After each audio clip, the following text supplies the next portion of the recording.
Thank you, Angie. So yeah, everybody, I am Tracy Hurley. I'm one of our program coordinators here at the Prevention and Training side of the Stephanie B. Blank Center for Safe and Healthy Children. Angie is my boss, actually. So we do tons and tons of training. We offer this training in schools, to professionals, to parents.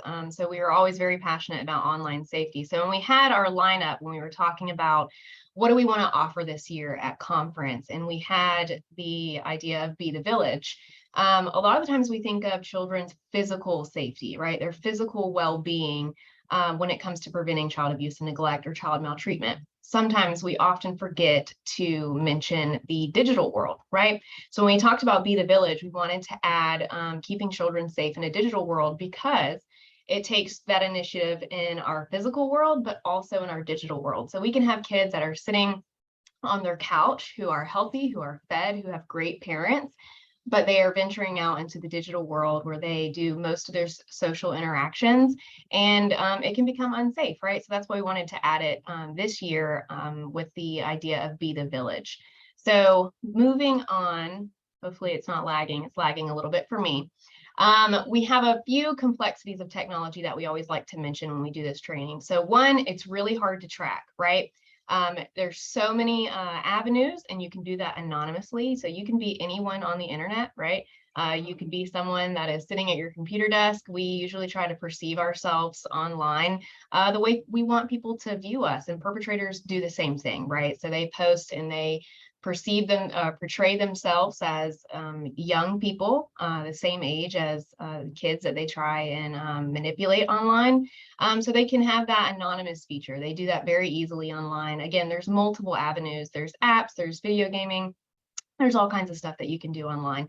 And then the huge use, right? So we don't just use it for social media. We don't just use it for video games. We use it for chatting with family and friends. We use it in our schools. We use it in our hospitals.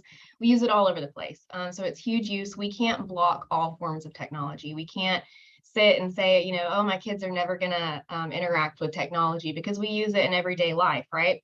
And then lastly, I know that sometimes this presentation can be a little daunting, right? It can be a little scary, but technology also has benefits. So we have so many benefits when it comes to technology. We're sitting here doing our virtual conference this year, right? And we did it last year too because of COVID. So we have these great benefits where people can get trained virtually. We can go to school virtually. Our kids sometimes here in the hospital, they connect with their family and their friends using technology. So it has many benefits that we like to keep that in mind. And it's not always super scary and awful. It also has these great benefits. We just want to make sure that people know how to use it safely.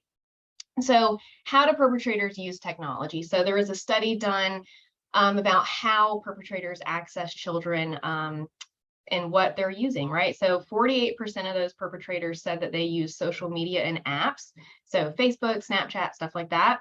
And then 81% said they use chat rooms. So we always like to mention those two, and I'm going to go over a few social media apps, chat rooms, but we're also going to talk about gaming systems. And we'll talk about why when we get to that section.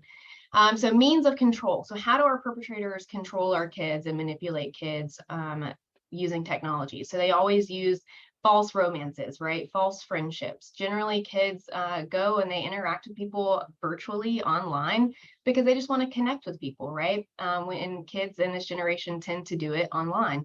So they want to connect with someone. They want friends.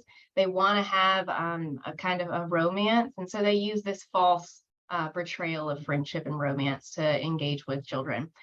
They also use coercion, threats, and sextortion, right?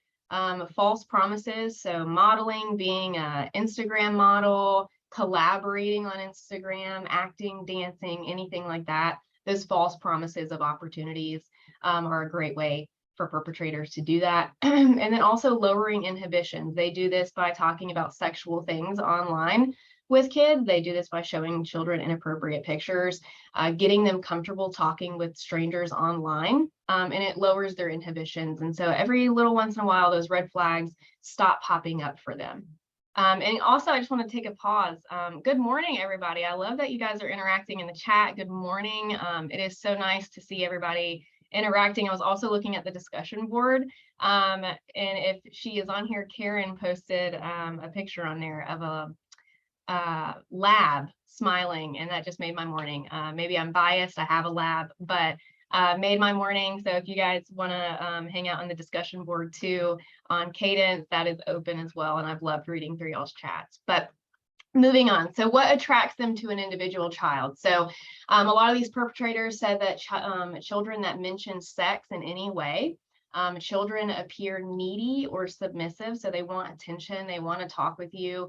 And then their screen name sounds young or has sexual content in it. So a lot of times when we go into schools and we talk to kids about online safety, we talk about make sure you have an appropriate screen name, right? Don't put any personal information in there, but also don't put anything inappropriate. Don't make sexual connotation jokes. Don't put anything like that, because perpetrators do look for that.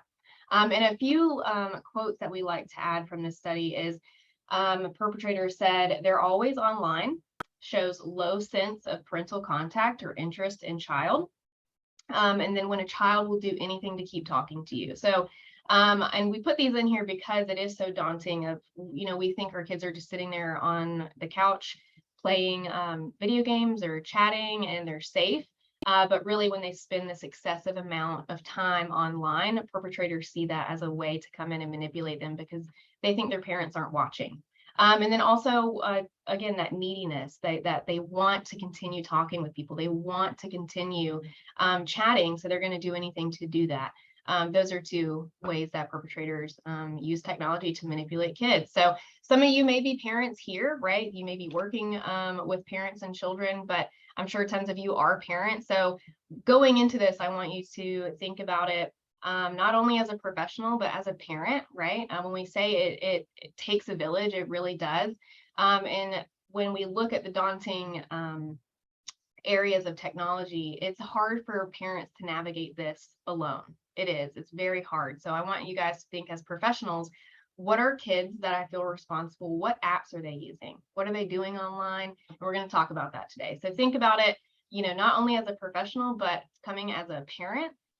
This stuff is so hard for them to navigate. So hopefully this will give you a little bit of piece to add to them and bring and talk about with parents that you're working with. So Snapchat, when we talk about the different apps that children use, almost all of them say Snapchat, right? So this one's really popular with our middle schoolers and high schoolers. The reason Snapchat can be so dangerous is it has that disappearing images and messages.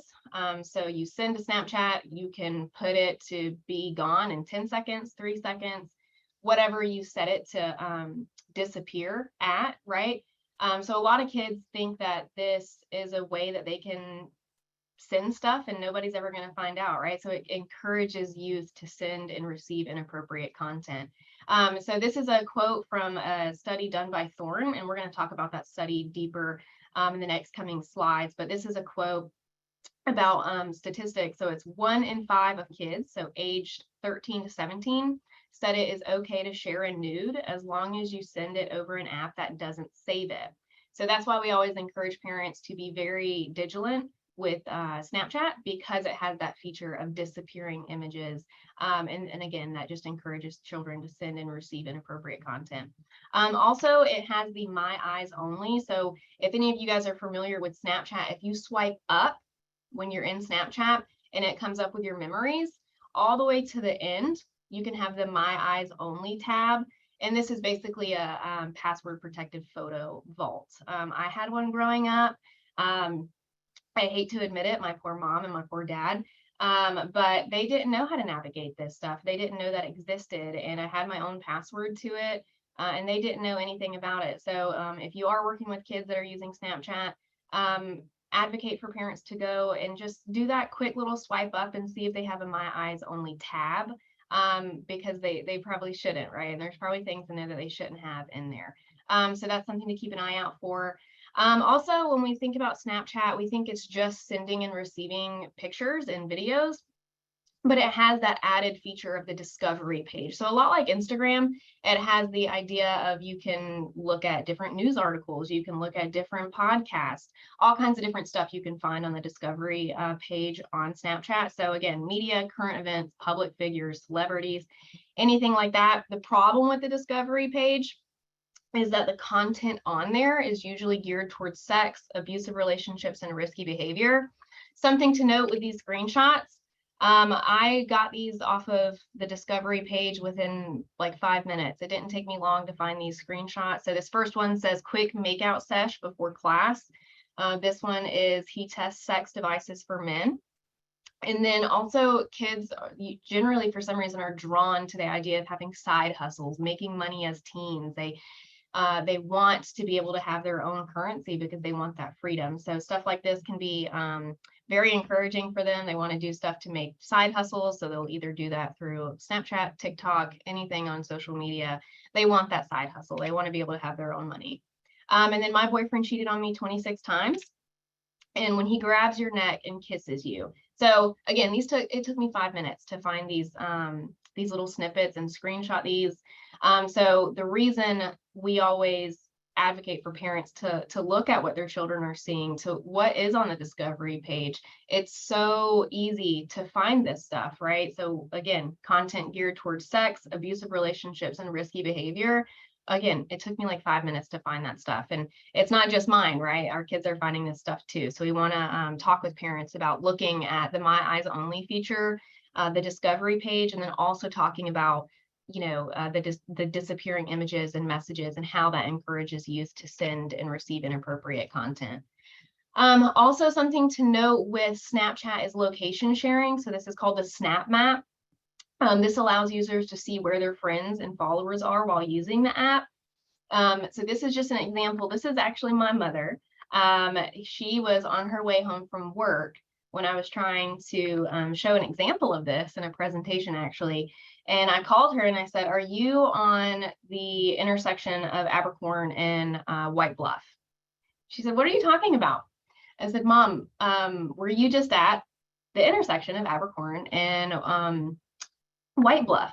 She was like, "Yeah, why? You're scaring me. Stop that." And I said, "Do you know that you have your location sharing turned on Snapchat? Like I can see you on the map going home from work." And it freaked her out. It really did. She didn't even know that she had her location sharing turned on her Snapchat app.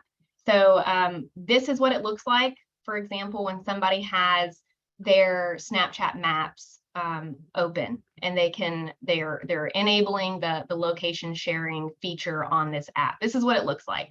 And this is easily found if you are on Snapchat and you can swipe up or you can swipe to, I'm pretty sure it's either the right. You can find your Snap Map. But this is what it looks like all the way down to the street of where you're at. You live in Savannah. I love meeting Savannah folks. So I'm not truly from Savannah. I am technically from Effingham County, if you know where that is from. So hello to anyone from Effingham County and Savannah, but I claim that I am from Savannah because no one knows where Effingham is. So love to have Savannah folks on here. And then this is what it looks like to have the location services turned off. So this is the ghost mode. So this is my Snapchat. So if you go to my Snap Map, mine is turned off. So it holds this little ghost over its face. And something just to point out is if I had this open and you could see my location, this is our office. This is the Stephanie V. Blank Center. My desk sits exactly right here, down to the location of my desk. And I look out this window. This is where my window of my cubicle is. So all the way down to where my office is and which side of my office I'm sitting on is how accurate it can be. So always advocate for parents to look into this, make sure that the location sharing is off and that it's on ghost mode so people can't see their location. Again, my mom didn't even know this was on and it really freaked her out that I could tell that she was on her way home from work. Another thing to note, you guys, is having the feature of kind of the story. So you have my story. So this is personal to you. So you can make sure that no one else is seeing this. It's just your friends and your followers. There's our story, and then there's location stories. So as you can see here on my mom's, you can see that Savannah has a location story. So even if my mom's account was private, she could post to this story, the Savannah story, and people could see that even though her account is private. So we want to talk with parents saying, hey, make sure even though they're posting stuff to their story and that's private, make sure they're not posting anything to the our story or the location stories. So always advocate for that, talk about that. Generally, anytime you pull up the map, you're going to see any type of location story where you are in your location. Something to note with this is you can communicate directly within the map if somebody happens to be close to them, and then users don't have to know each other to communicate when they're using that Snap Map location story. So talk with parents about that, keep an eye out for that. And then something to note with Snapchat, I think they came out with this maybe last month or maybe even just a couple of weeks ago. The Snapchat came out with what's called the Family Center. So they came out, they're talking about, oh, you can view your teens' friends. So who is your children following? Who is your child following on Snapchat? You can see who they've messaged, and you can report abuse as a parent on this feature. So this is a little snippet from their page. It says that it helps parents get more insight into who their teens are friends with on Snapchat, who they've been communicating with without revealing any substances of those conversations. So I always like to point that out. So this feature, it's new. So make sure when you're talking to parents about it, or maybe you are a parent, you can't see the substances of a conversation. You can just see who they're conversating with. So you can't open their Snapchat messages and read through their messages. That's not how this feature works. So if parents ask about that, make sure they know that, you can't go in and read their messages. You can just see who they're chatting with. And then also you can go in and you can report abuse. So you can report that directly to the trust and safety team at Snapchat. Who they say work around the clock to help Snapchatters stay safe. So this is brand new. I'm sure they're going to add different features to it as time moves on. So this is just an example of you can go in as a parent and you can see these, the friends. So maybe they're not allowed to talk to Adam. Maybe they're not allowed to. Y'all talked about that. They're not allowed to be talking to Adam, but they are, and they re-added them on Snapchat. You can see that on the parent side of this feature, and you can have a conversation about it, right? And we'll talk about setting consequences and setting limits later. Again, you can look at their friends on here, and then you can see who they've been chatting with also. So if you guys are interested in this, the PDF slides for this presentation are going to be posted on the PCA Georgia website. And then in these left-hand corners, if you see this little download link, all of that is resources for you guys. So this takes you directly to the Family Center link to their website for Snapchat support. So if you need that and you just want to send it over to a parent or a family member, whoever you want to send it to, that link is directly right there. I try to make sure you guys don't have to go search for anything. So these little download buttons have links to resources for you. And then TikTok. So we all know the infamous TikTok, right? That one it blew up during COVID, so 2020. And then since April 2021, it's been the most downloaded app worldwide. A few things to consider with TikTok. I love Angie, my program manager, who you just heard from at the beginning of this and during the mandated reporting manual, says that basically it has no redeeming qualities. And I tend to agree with that. So there's things to consider when it comes to Snapchat. So inappropriate content is so easy to find on TikTok, you guys. So explicit sexual lyrics, dangerous situations, access to pornography, it's so easy to find. I spend a lot of time on TikTok, so I can make sure that I'm up to date with any of the stuff that is going on this app, so I can educate parents and educate children. So I spend a lot of time on this app, and it really truly is extremely easy to find this content. And that's not just me coming at it as a professional. This is coming from someone that has used the app, stays up to date with it. It's so easy to find this type of content.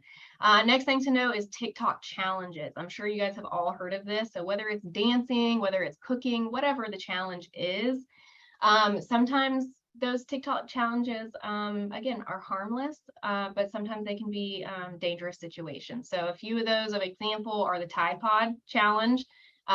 There is the challenge called the penny challenge. So you plug something into the wall and you drop a penny on it and it explodes, right? Yeah, TikTok dances are the worst. I love that. And then there's the blackout challenge. So this one has been around for a long time. and the CDC has actually put out statements about it way before TikTok was even developed, but TikTok kind of revamped this challenge and the popularity of this challenge where children choke themselves or they use some type of object to make themselves pass out. There's been several deaths associated with this challenge, some down as young as 8 and 9. Which is really awful and sad. So make sure parents are staying up to date, even if it's something silly and kids are, you're listening and you're hearing kids talk about different challenges, do a quick Google search. Let's make sure that we know that that challenge is actually harmless, right? We want to make sure that we're not just turning that blind eye and not looking into the challenges that they're partaking in. And then also the commercial element. So when you're scrolling through TikTok, this commercial element is powerful. So there's always advertisements on this. There's always people saying, hey, you should buy this. Oh, I got this and it's the best product ever, right? So always talk about that commercial element. Talk about, hey, I know everybody else is buying this and you see it on TikTok a lot, but you may not actually need it, right? So it brings that conversation up with parent and child or caregiver and child. And it talks about, you know, when we're being pressed to purchase different things. And also Snapchat has that feature as well. Something to note with TikTok is that powerful algorithm. This algorithm is very, very strong. It's had this little quote from the Wall Street Journal. Its algorithm stands out among other social media, such as YouTube and Instagram, for quickly assessing interest of users and providing a highly personalized stream of videos. I think these two articles are great. These are from the Wall Street Journal again, and I've linked these two here for you guys to read if you want. So these highly personalized, never-ending feeds of content promote unhealthy behaviors, dangerous situations, and then also mental health, behavioral problems, eating disorders, self-harm, sex, pornography, drugs, violence, and so much more. So we want to talk about that when we're sitting there letting children use TikTok, right? Once you view something once and you go back to it, even if it's healthy mental health videos, sometimes it can turn into bad stuff, right? We want to talk about that with our kids. Awesome. And then again, these little links down here, you guys, are resources for you. They're hyperlinks, so you can just click on it. It'll take you straight to this one's Common Sense Media. We love Common Sense Media. And a lot of these have parental guides and different app reviews and stuff like that that you can send out to parents or use personally for yourself. And then Twitter. So with Twitter, a lot of people think, you know, just kind of typing back and forth, right? You're not really sharing a lot. This isn't very popular with our younger kids. It is for our middle school and high schoolers. And something to note with this is when we think of Facebook and Instagram and TikTok and Snapchat, we think of, oh, we need to make sure that no one's sharing their location on here. A lot of times, for some reason, Twitter is kind of missed in that. A lot of people don't think that location sharing is possible on Twitter, but it is. So we want to make sure that we're talking with parents about managing that in the settings and making sure that that location setting is off, right?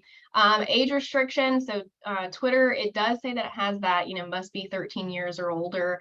And Twitter does lock, if a child is honest about their age, it does lock the account if it doesn't meet that age requirement. But it's something to know. A lot of these apps do have age restrictions, but there's ways around that, right? My Facebook still says that I'm a year older than I am because I lied about my age when I made it 13 years ago. So just keep that in mind. Age restrictions in the digital world don't really mean anything. There's ways around it, and they're usually not verified, right? LOL, what child is honest about being 13 on social media? Exactly. I love that, Allie. You also said you love Common Sense Media. We love it. I use it constantly, and we'll talk more about it later on. And then something to talk about with Twitter is cyberbullying. So this is rampant with cyberbullying, harassment, so death threats, threats of sexual abuse, and stalking. We want to make sure that we're having that conversation. And when children are using Twitter, or even before they use Twitter, right? If they're asking, you know, hey, can I make a Twitter account? All of my friends have a Twitter account. We want to make sure that we have these difficult conversations of what do you do if somebody's bullying you online? What happens if somebody starts making you feel uncomfortable in the comment section or starts retweeting things that are uncomfortable? So cyberbullying is rampant on Twitter. And then it also brings up a conversation to have with children about digital literacy. So that permanent record, right? So anything that's written on the internet is going to be there forever, generally, right? You're not going to be, just because you delete it doesn't mean it's gone.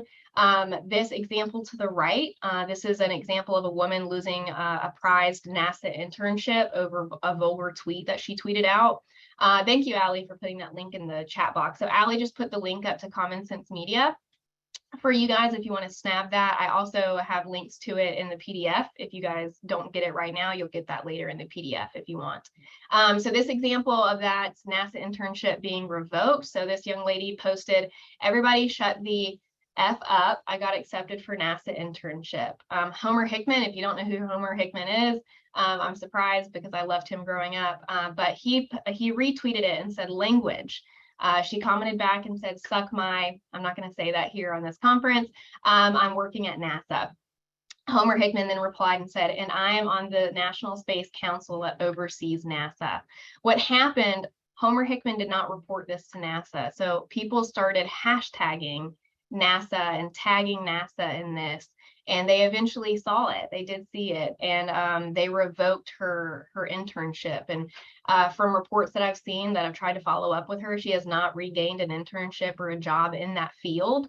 So talk with your kids and make this an example, or talk with kids that you work with about digital literacy. What are you putting out there online? Just because you feel and you believe so strongly about something now at 13 and 14 doesn't mean that you want that out for the world to see that later on when you're 24, 25, and you're trying to get a professional job or starting a career, right? So talk about that digital literacy with them.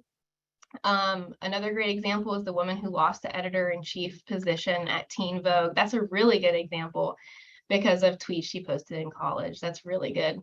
So always bringing that conversation up about digital literacy. We think it doesn't happen. We see it on the news, but it really does. And people do look you up when they're thinking about hiring you for a job. They do look up your Facebook. They do look up your Instagram. So talk with kids and families that you work with about that. YouTube. So YouTube, we all know what YouTube is. This is probably one of the most popular, especially with our younger kids that want to watch videos. So this is entirely user generated and relies on its community to flag videos that violate YouTube's terms of services. So mostly for that sexual content, language, and hate speech. Again, it's entirely user generated, meaning that whatever is put up on YouTube is put up by an individual user, right? So user generated. And again, it relies on that community to flag it and make sure that it's showing that it violates YouTube's terms of services. So something to note with YouTube is dangerous behaviors for attention or to get views on their videos. So we all know the terms of YouTube celebrities and YouTube influencers. This is what kids look up to nowadays. When you ask them what they want to be, some will say, "I want to be an influencer." So they do look up to these YouTube celebrities and influencers. And we want to talk about with parents and with families, what are they looking at on YouTube? Who are they looking up to? Who are the celebrities that they follow? What influencers are they liking? And then talk about those and have conversations about different behaviors that they see in these videos, right? Parental controls. So recently in 2021, YouTube kind of put out their plan of 3 tiers of supervision. So the first tier is 9 and up. It's called Explore. Explore More is for those 13 and up. Most of YouTube is a mode which has access to almost everything except content marked 18 plus. So something to note, kids with supervised accounts won't get personalized ads and can't comment or create. So that's something important to note. A lot of people mention YouTube Kids, and that's a great option if you want to make sure you're doing your best to make sure kids are safe when they're on YouTube. That's great, but make sure we're talking to parents, or if we're parents ourselves, talk about and think about the idea that there is still ways that children can be at risk on YouTube Kids. So even though you have YouTube Kids set, you have an account set up, or you have parental control set up on YouTube, make sure we're still moderating, right? That's the biggest piece of advice I can give any parent is you can put as many safety restrictions in place. You can put as many barriers in place, but it doesn't mean that we stop moderating and we stop viewing and we stop looking into what our kids are watching on these apps and on their games and whatever they're using personally. We want to make sure that we're still advocating, hey, you need to check in. even if you have parental controls set, even if you have a YouTube Kids account set up, you still want to be checking in, right? These are a few snippets. Again, it took me 5 minutes to find these on YouTube. This snippet right here is how to make money as a teen online. Again, kids love the idea of making that side hustle, making money for themselves. And then keeping up to date with that is really important. So this one had tons of views. It had 302,000 views. And then the one below that is my real school night routine. So what goes down after school?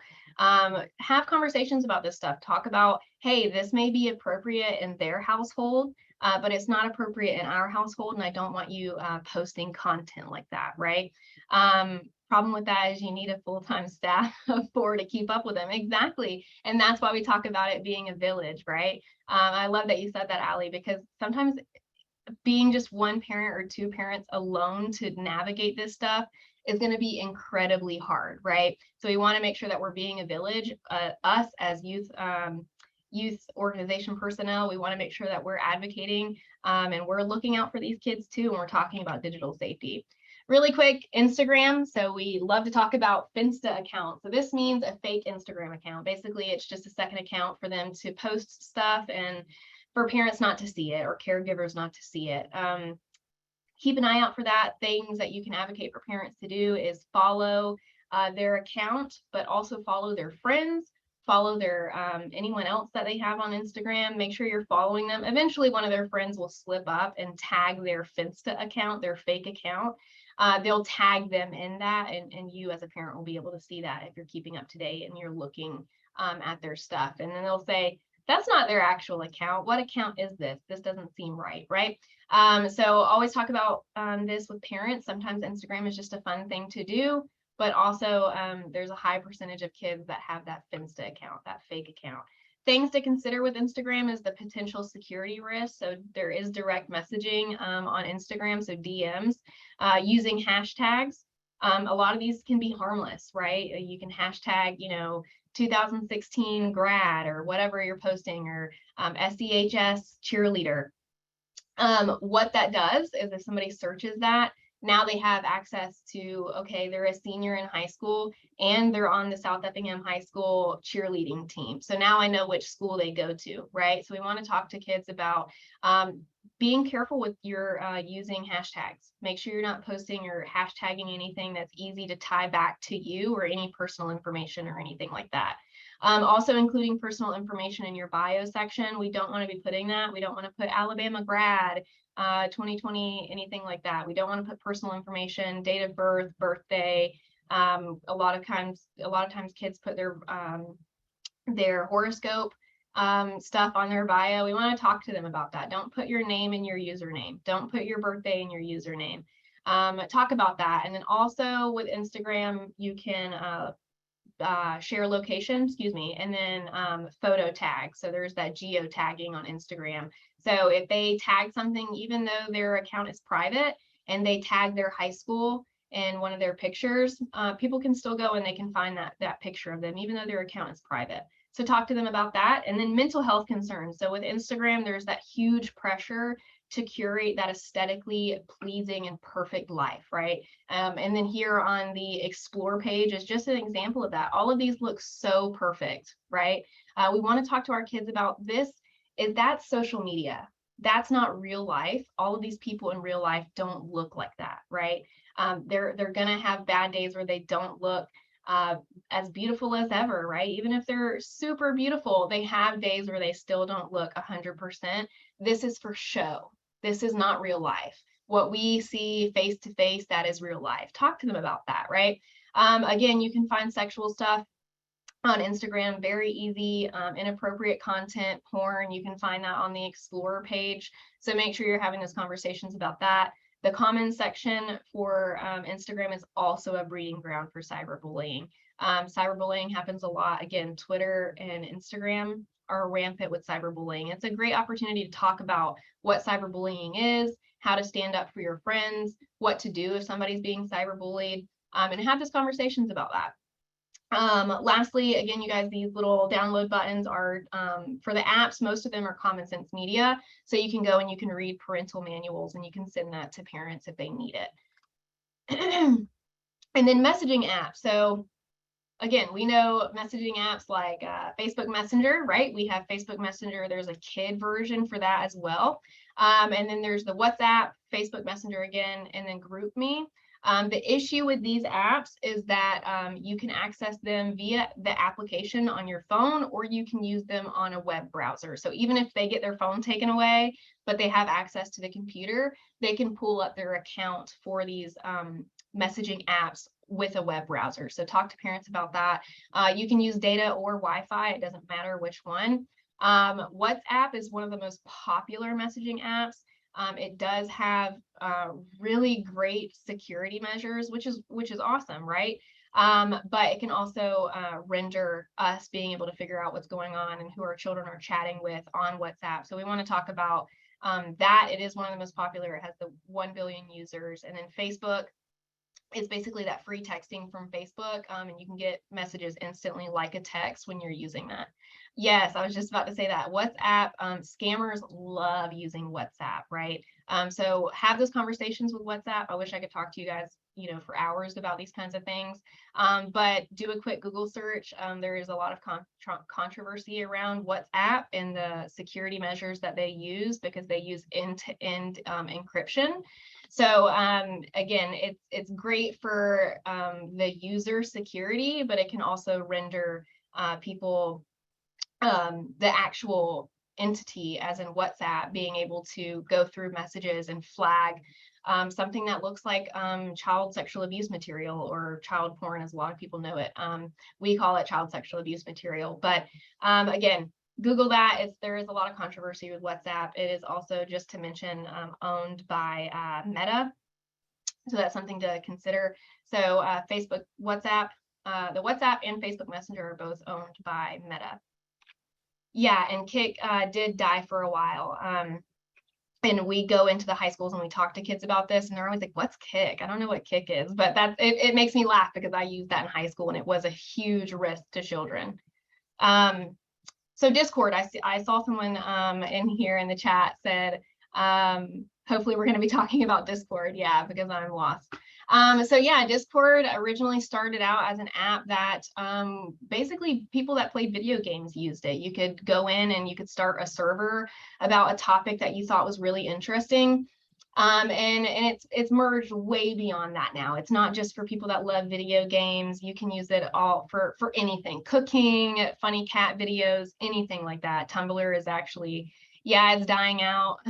I used Yahoo chat rooms when I was in high school. Yeah. So there's stuff that dies in and out. And that's why it takes a village, is because this stuff is evolving every single day. So something to note with Discord is it doesn't offer parental control. So there's no way for parents to restrict content, because anything that is posted in this is user generated, right?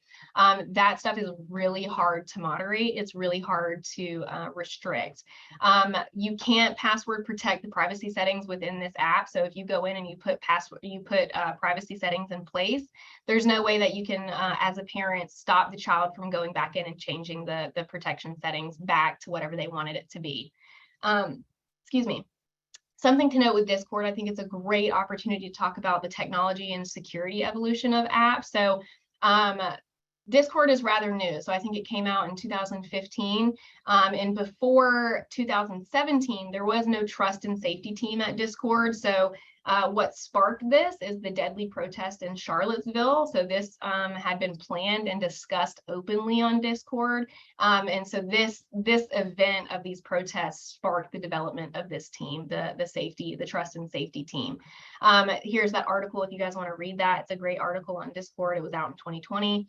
And then also they started making transparency reports. So in their 2020 transparency report, they did say that their trust and safety team makes up at least 15% of all Discord employees, which is great movement, right? It's great movement, but it just goes to show that when you create an app or you create a website, usually these websites are working backwards. They're trying to work backwards. They're trying to put safety measures in place once a situation already pops up, right? So when we see these kind of safety measures come out, generally that's what apps are trying to do. They're trying to backtrack, right? Because when you create an app, a lot of the times you don't think it's going to be intended for what's going on the site. So with Discord, you can find all kinds of stuff. You can find groups with different racist groups, sorry. You can find child pornography, you can find all kinds of stuff in Discord, and based on their transparency report, they have done so much to prevent this stuff. They've done a lot better this year than they did in the past couple of years when it comes to protecting children on their app, but we still want to make sure that this is being observed by parents, because the National Center on Sexual Exploitation did name Discord again on their 2022 Dirty Dozen list as a major contributor to the sexual exploitation of children. So it was on the 2021 Dirty Dozen list, and this year they just put out the 2022 list, and they still are the #1. Oop, I opened up my own link, you guys.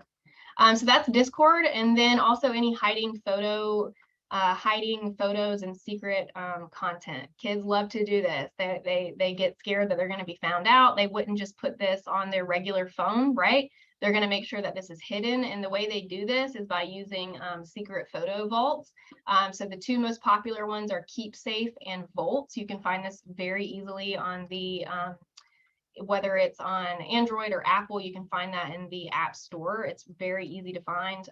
Just an example of the extent that they'll go to is there is fake calculator apps. You can use them as calculators, you can use them functionally like a calculator, but once they put in a specific code, it opens up to that secret photo app, right? That secret photo vault, you can see that here. You can use this like a calculator. Once you put that code in, it opens up all the photos that are being hidden. Talk to parents like this. It looks almost identical to the one that I use on my Google Pixel. And there's like just a little different similarities that are discrepancies that you'll see in this. But if you're just browsing through really quickly to make sure everything's safe, usually you're going to overlook this kind of app. Also, they have compass vaults and calendar vaults. So it doesn't just stop at the calculator, right? If it couldn't get any harder for parents, it definitely does nowadays. My partner had one of these in high school, and his mom had no idea, right? And he saved all kinds of stuff like this on his phone, and she had no idea because he was using a calculator vault. So just something to keep in mind. I provide this to you guys just to get an overall picture. This is not an exclusive list of all apps and video games that could put children at risk. Excuse me. And then please monitor and research apps and video games allowing children to access them.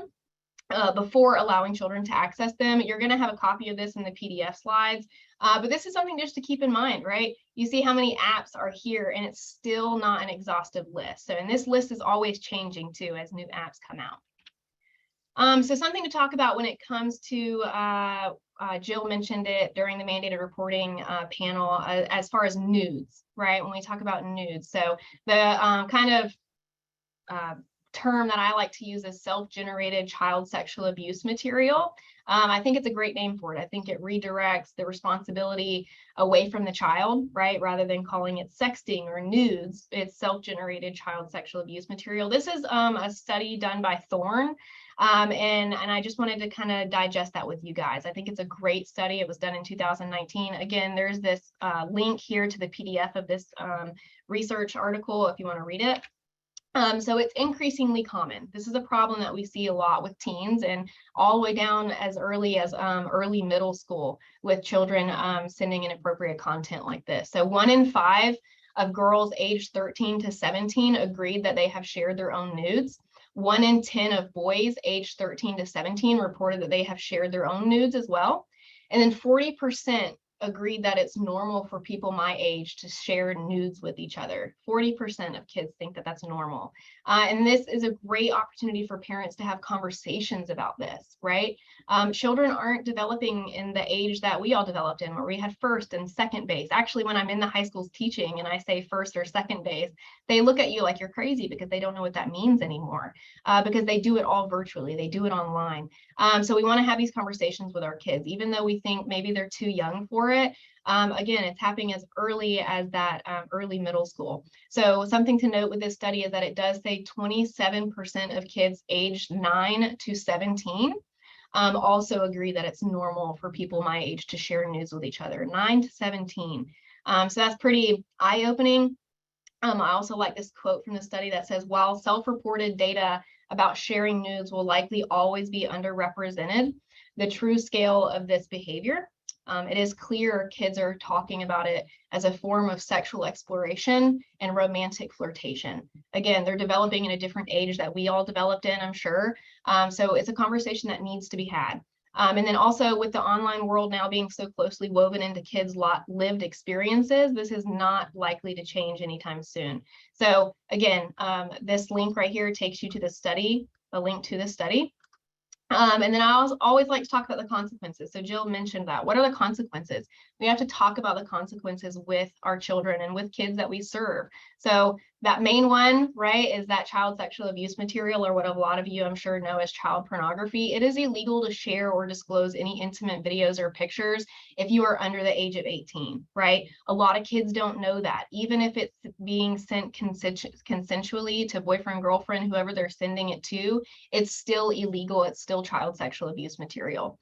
Humiliation upon private images being shared, that humiliation and that shame is so great, and it really does damage our kids. So talk with them about that. So 36% of kids age 9 to 17 say school peers send or share nude photos or videos of other kids. So again, it gets into the wrong hands, it's sent out. That humiliation that helps, or that happens, and that shame, that can be so damaging to our kids, and we want to make sure that we're talking about it with them. Also talking about sextortion, so threats to expose information or images to make someone do something that you want them to do, that's sextortion, right? And we want to make sure that we're talking about that with our kids. Suspension and expulsion from school, I've seen this happen.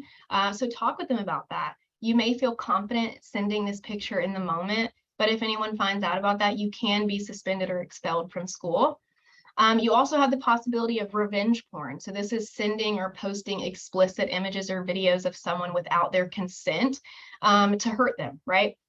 So 38% of kids age 9 to 17 say school peers have had nudes of themselves shared or leaked without their permission. That's staggering percentages for me personally. I wouldn't want to take that risk, right? So we want to talk about the risks and the consequences with our kids if they do partake in that kind of behavior. So something to note, questions for youth to ask themselves before sending a photo. This is always really great. I love watching the kids' faces in school when we do this.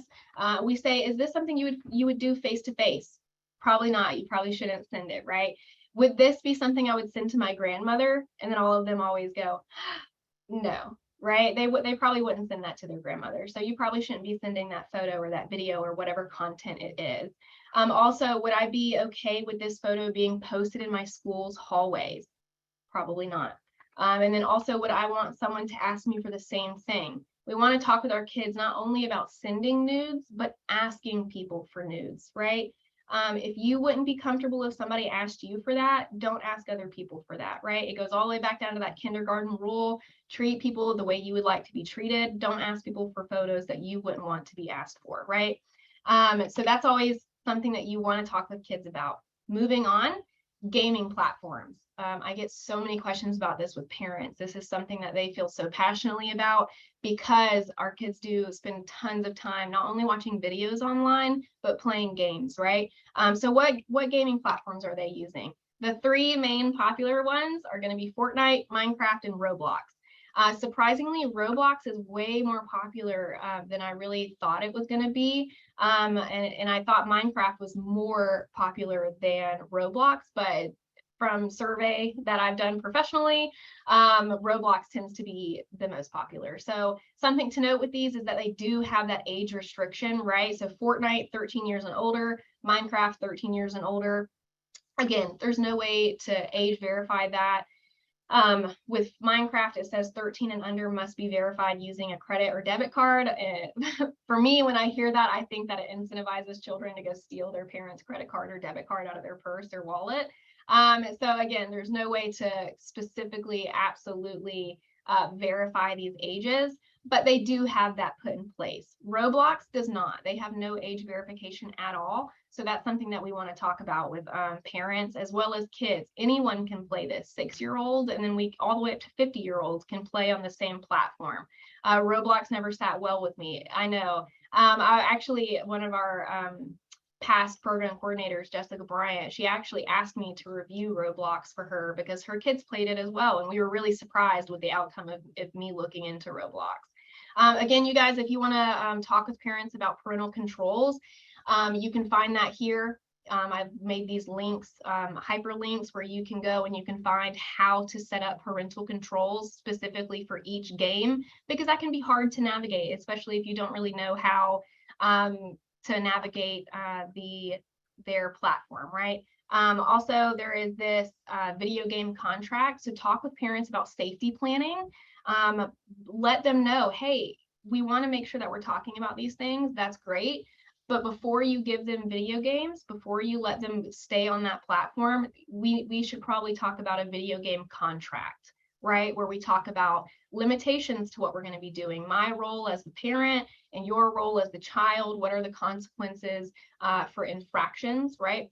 Let's talk about that before we give them the video games. Something to know, I thought this was a great thing to put in context, is people think that this doesn't happen too often. They think it's, oh, Minecraft is just a place to sit and explore and build things. And then also the same with Roblox and Fortnite. We think it's very innocent. They're just playing. But this is a little snippet from a New York Times article that was posted in 2019 that said video games and online chats are hunting grounds for sexual predators. So in May, a California man was sentenced to 14 years in prison for coercing an 11-year-old girl into producing child pornography after meeting her through the online game Clash of Clans. Second one is a man in a suburb, Seattle, got a 15-year sentence in 2015 for soliciting explicit imagery from 3 boys after posing as a teenager while playing Minecraft and League of Legends. This last one, an Illinois man received a 15-year sentence in 2017 after threatening to rape 2 boys in Massachusetts, adding that he would kill one of them who he had met over Xbox Live. Professional opinion, don't let kids play the live feature, right? Don't let them do that. If parents are going to let them do that, do it in a public place like the living room or the kitchen, and don't let them wear earphones, because not only is it a threat when it comes to sexual exploitation, but it is a threat for cyberbullying. And when I've sat and listened, my partner plays tons of video games, and sitting there listening when he has his earphones out, they're awful to each other. So not only when it comes to sexual exploitation, but also cyberbullying. We don't want our kids being spoken to in a nasty way, right? So we want to make sure that we're talking to parents about that too. So VR headsets, this is one of the most asked Christmas list out there, is VR headsets, right? So this is one of the newest forms of technology. Limited research is being done about this right now because it is so new. Users range in all ages across various games, including adults. Sorry, lost my train of thought. Including adults. And then these games can contain sexual scenarios, child abuse, harassment, racism, the whole spiel, right? An investigation done on a game called VR Chat. This was done, there's a link right here to this article if you want to go back and read it. The VR Chat investigation said, posing as a 13-year-old girl, BBC researcher Jess Sherwood said she entered a virtual strip club where she saw adult men chase a child while telling them to remove their clothes. In many of the rooms Sherwood visited, she frequently saw condoms and sex toys on display, and on one occasion even saw a group of adult men and minors simulating group sex. She has also saw instances of grooming. So we want to talk about stuff, right? It's new, it's popular, it's hot, it's on the market, it keeps them entertained, it makes them move around and engage more, but we also want to talk about the risks, right? A lot of times parents don't think about virtual group sex, right? We want to have these difficult conversations about this stuff. Cyberbullying, what can we do, right? What can we do? We can talk about it. That's one thing we want to do, is talk about it. This stuff isn't going to go away on its own, so encourage children not to participate, not to retaliate or respond negatively, to respond privately to the person who created the hurtful message, and to follow up with the person who was targeted. Let them reach out and say, hey, I saw that somebody said A, B, or C about you. I just want to let you know that I don't believe it. I don't believe it, and I'm still your friend, and I just want to let you know that I'm here for you, right? Don't respond negatively. I feel like that's really important. A lot of times kids want to defend themselves, right? They don't want to block people because they want the opportunity to defend themselves. Remind kids that it's not going to help. It really isn't. The more you retaliate, the worse it's going to get. So a few reminders is don't ignore it. Do not assume that kids are going to be able to figure it out on their own. They won't. So please advocate for parents to get adult help. Talk to the counselor in the school. Talk with, their social worker in the school. Talk with somebody about it because it can be really complex and really damaging for kids. So also encourage people to seek out and utilize resources around them. Make sure that they're getting different resources. So stuff like Find Help Georgia, that's going to be great resources for our parents because it is so complex. And generally, it's not just happening online, it's happening in school too. And then when it is happening online, so many people can see it and it's so humiliating, right? It's so degrading to our kids and we want to make sure that we're standing up against it. Steps to take is keep records, block them. If there's threats of violence, stalking, or sending inappropriate images or content, a crime may have been committed. So contact law enforcement, get their opinion on that, talk about it. Consult your state's laws for additional info. It might be different depending on states and depending on different counties and stuff like that. But if there are any of those threats of violence, stalking, or sending inappropriate images and content, go ahead and just reach out to law enforcement and see if there's anything they can help you with. Is it creating a hostile school environment? Again, it's generally not just happening online. It's going to follow them to school. So if it's making a hostile school environment, report it to school officials, right? We want to make sure that the school is aware of what's going on and they know how to make the school environment safer for your children or for the children that you're working with. Many states and schools are required to address cyberbullying. So how do we prevent online exploitation? What can we do? Right. So as youth serving professionals, which I'm sure many of you are, we can maintain security on all public devices, educate parents and children about safe internet usage. Be familiar, you guys. Don't fall into the trend of saying, oh, I'm too old to figure that stuff out, right? Because that's how our kids fall through the cracks. And it really does take a village for us to all be informed on this stuff so we can help parents. Also determine the extent of a problem in your school or organization and gather a group of other people to combat that issue, right? If you feel like something isn't being done well enough in your organization or your institute, talk about it. Let's educate others about it. If it's necessary, implement new policies to monitor internet usage or address online safety and cyberbullying. Again, little link. I hope I'm not saying that too much, but I love giving you guys resources. But this is just a little flyer that we have made here at Children's Healthcare of Atlanta that talks about different safety measures that you can take with kids. You can hang it up in your organization or in your school. It's a little flyer that talks about steps that you can do to protect yourself online. Other questions you can ask yourself: what questions should we be asking youth, right? As youth serving professionals, what can we do? So we can say, when we're sitting and we're talking with kids and they're talking about, someone they're texting online, we can say, do you have friends online or friends you don't know in real life, right? Ask those questions. What kind of apps do you use? If they're saying, oh, I was on Discord and somebody said something, go into that further with them. Say, hey, you said you were on Discord. Are there any other apps that you use? And then also ask how long they're staying online. How long do your parents let you stay online? Right? And then maybe if they're staying online for 10 hours a night, have a conversation with the parents or bring it to the attention of the school counselor. Your role in the village. What is your role? So promote an open environment that encourages children to come forward, advocate for training, right? Something to note, you guys, if you are in a school and you have firewalls and security filters in place, children get around that stuff. They use VPNs to bypass these protective barriers. Even if you have protective measures in place, make sure we're being diligent and we're being vigilant, right?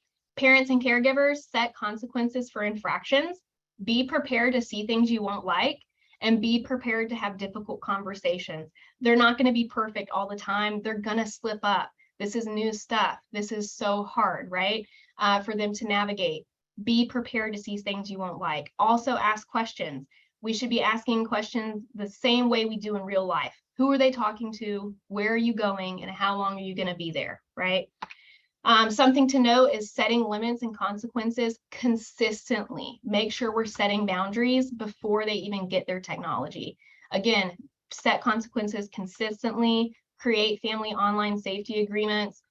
There is a link to a bunch of different PDFs of family agreements for cell phones, video games, screen time, anything like that.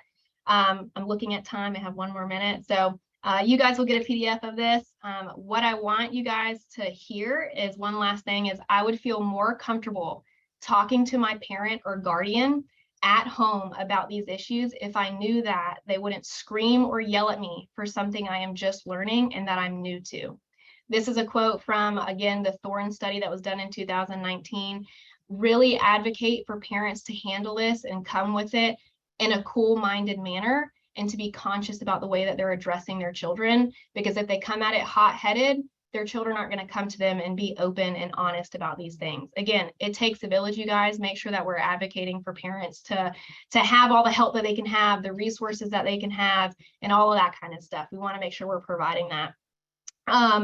Little bit, oh, I'm lagging here. I don't know what mine are doing.